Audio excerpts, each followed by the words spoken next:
सिर्फ एक परसेंट ही लोग इस पहेलियों का जवाब दे सकते हैं। आइए शुरू करते हैं हमारी आज की वीडियो। सवाल है, वह कौन सा परिंदा है जो बच्चों को दूध पिलाता है?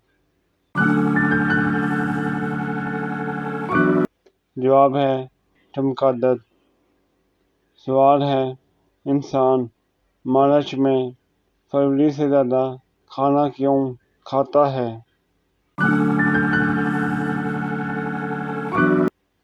जवाब है फरवरी में 28 दिन, मार्च में 31 दिन होते हैं। सवाल है, वह कौन सी जगह है जहाँ मौत जिंदगी से पहले आती है? जवाब है डेथ लाइफ। सवाल है, सब्ज रंग का पत्थर नीले समंदर में फेंके तो क्या होगा?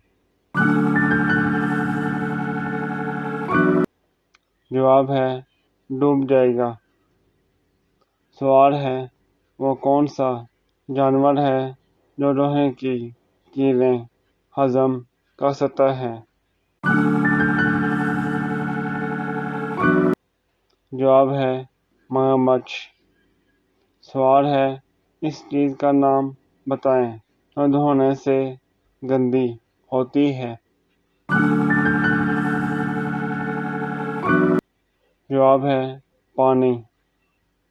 सवाल है, वो कौन सी जगह है जहाँ अमीर और गरीब दोनों कटोरा लेकर खड़े होते हैं?